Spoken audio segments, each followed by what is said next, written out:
Apa maksudmu saat mengatakan bahwa akan ada perangkat kecil di sakumu yang bisa memuat semua pengetahuan tentang dunia?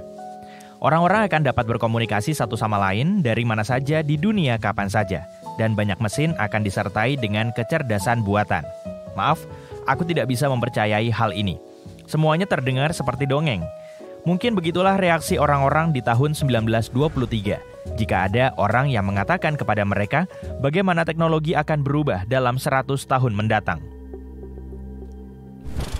Namun bagaimana reaksi kita jika seseorang dari masa depan kembali ke masa lalu dan memberitahu kita tentang tahun 2123? Kita tidak perlu penjelajah waktu untuk mengetahuinya karena para ilmuwan modern sudah bisa memprediksi bagaimana teknologi akan berkembang dalam beberapa dekade ke depan. Jadi, mari kita mulai dengan hal yang paling penting, obat-obatan.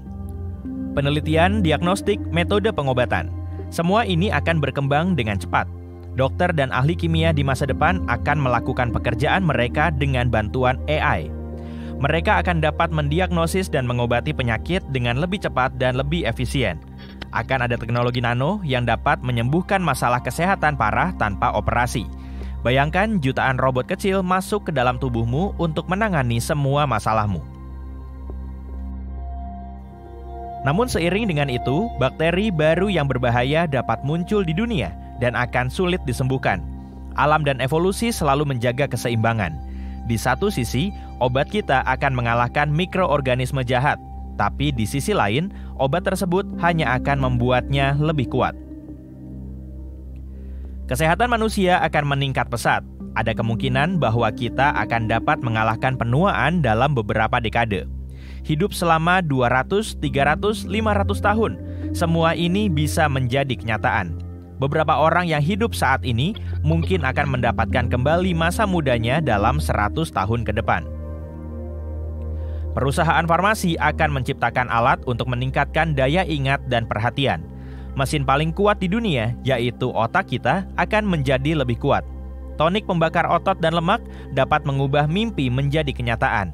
Bayangkan sebuah alat yang melatih otot-ototmu saat kamu duduk di sofa dan melihat dinosaurus berlarian di halaman rumah melalui jendela. Hanya saja, ini bukan jendela, tapi TV yang memberikan kualitas gambar 20K yang tidak dapat dibedakan dari kenyataan. Mengintegrasikan teknologi ke dalam anatomi manusia akan benar-benar mengubah penampilan manusia. Bagaimana dengan tato digital atau lensa dengan penglihatan inframerah yang dapat mengubah warna matamu? Flash drive di otakmu untuk menyimpan semua informasi dari video tutorial, tulang logam, dan otot yang sangat kuat. Energi, kita mungkin akan sepenuhnya beralih dari baterai litium ke baterai surya dalam 100 tahun ke depan. Bayangkan ribuan satelit besar dengan panel surya yang terbang mengelilingi planet ini dan menyediakan energi tak terbatas bagi bumi. Kita juga akan bisa mendapatkan banyak energi dari angin dan air, dan semua ini akan memungkinkan kita untuk membuat penemuan lebih cepat dan lebih efisien. Dengan bantuan energi cahaya, kita akan mempelajari alam semesta dengan lebih baik dan mungkin menemukan kehidupan di luar bumi. Sebuah proyek penelitian yang disebut Breakthrough Starshot sudah dalam pengembangan. Para ilmuwan dan insinyur sedang menciptakan pesawat nano ultra cepat yang ditenagai oleh cahaya. Pesawat ini merupakan wahana robotik kecil yang memiliki berbagai alat penelitian dan sistem komunikasi. Berkat ukuran dan kecepatannya, wahana ini akan bisa mencapai sistem bintang tetangga Alpha Centauri dalam waktu 20 tahun. Pesawat ruang angkasa modern baru akan mencapai titik ini dalam waktu 76.000 tahun lagi. Wahana nano akan memungkinkan kita untuk mempelajari eksoplanet tidak melalui teleskop, tapi dari dekat. Kita akan bisa melihat video dari dunia-dunia baru ini, menjelajahi atmosfernya, dan menemukan organisme hidup, jika memang ada di sana.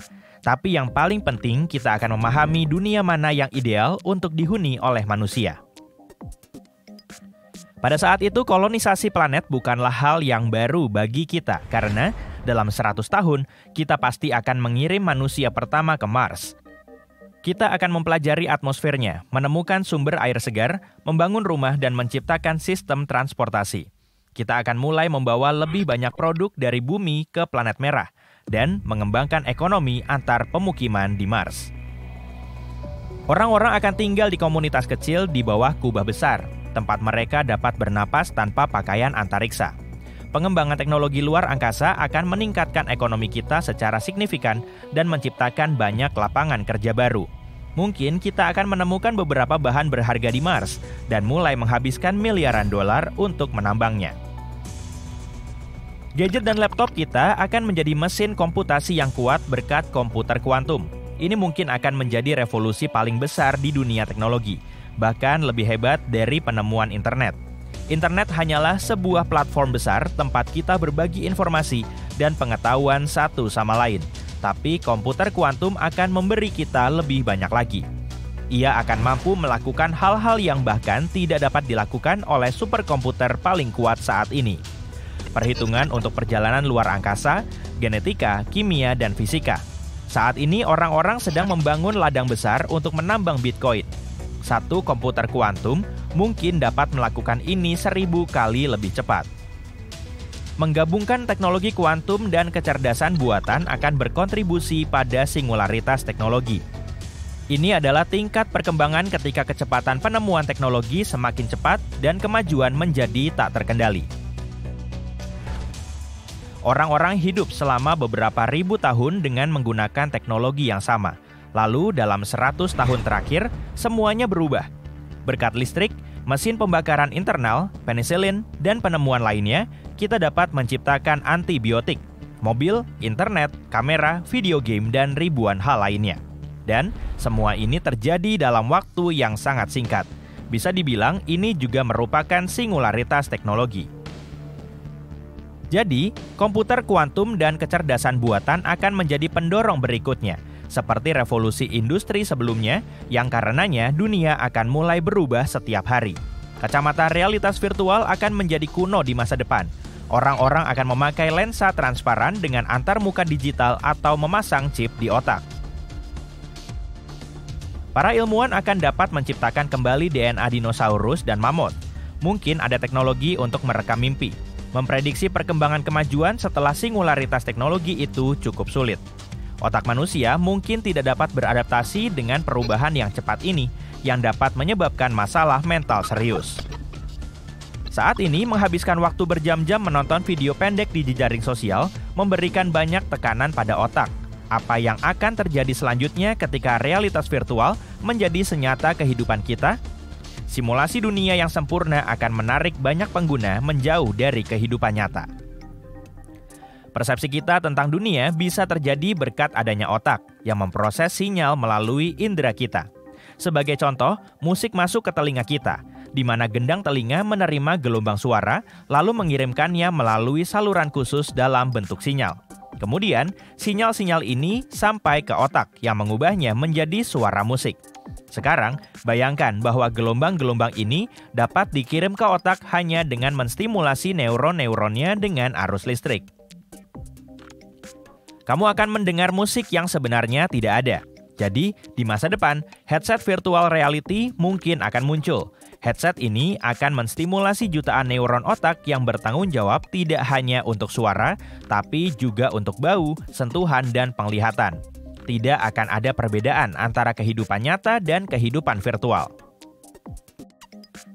Semoga saja orang-orang akan berani keluar dari sana untuk setidaknya mengendarai mobil terbang. Di masa depan, mobil terbang akan menjadi hal yang biasa seperti kendaraan modern. Kamu akan dapat melakukan perjalanan jarak jauh dengan bantuan Hyperloop, kereta yang bergerak di dalam tabung vakum dengan kecepatan suara. Berlibur ke stasiun luar angkasa atau Mars akan semurah bepergian ke negara lain saat ini. Berkat persaingan yang semakin ketat dan harga yang semakin murah, teknologi-teknologi keren akan tersedia untuk semua orang. Ingat bagaimana keadaan mobil di abad ke-20? Hanya orang kaya yang memilikinya.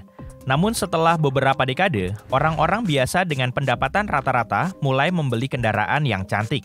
Bahkan jika kamu tidak dapat membeli mesin terbang di masa depan, kamu akan dapat menumpang taksi udara.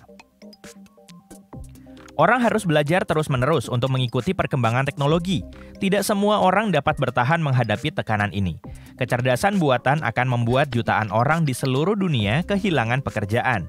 Namun pada akhirnya, semua ini akan menguntungkan kita, karena tidak akan ada kemajuan dan perkembangan tanpa mengatasi kesulitan.